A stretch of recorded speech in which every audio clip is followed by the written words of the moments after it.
Welcome back to our series, Jesus in the Old Testament Feasts, kung saan tinitingnan natin how the feasts actually point to the Lord Jesus. Let's look at how the Feast of Trumpets is an important event for the followers of Jesus. Rest in Jesus till He returns. Did you know that a trumpet can produce sounds that can go as high as 110 decibels? Mas malakas pa sa tunog ng jet plane kapag nagte-take off. Para sa mga Jew, ang tunog ng trumpeta sa araw ng ikapitong buwan ay hudyat ng tigil trabaho.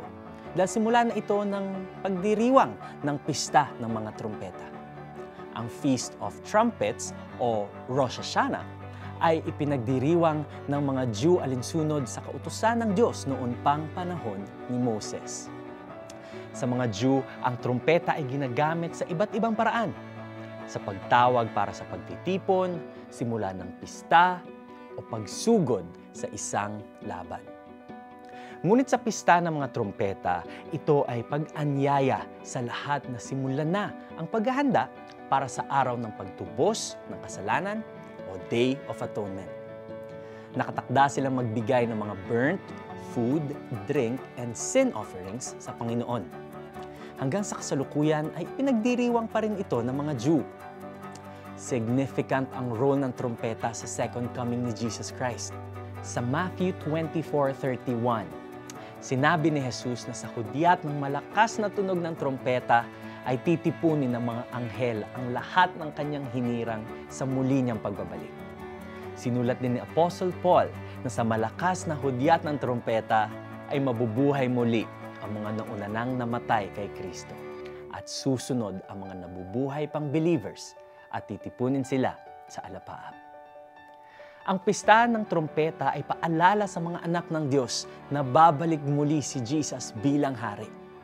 Habang hinihintay natin ang araw na yon, God is calling us to rest in His presence and be ready for His return. Let's pray. Panginoong Jesus, salamat dahil tinawag mo kaming mamahinga sa iyong presensya.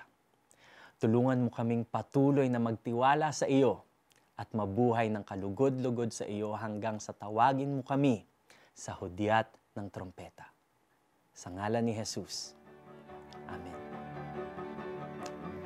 Basahin ang 1 Thessalonians 4 verses 16 to 18. How can you encourage someone habang naghahanda sa pagbabalik ni Jesus? Be an encouragement today. Sa araw na iyon, kasabay ng malakas na utos ng tinig ng arkanghel at ng tunog ng trumpeta ng Diyos, bababa ang Panginoon mula sa langit. Ang mga namatay na sumasampalataya kay Kristo ay bubuhayin muna.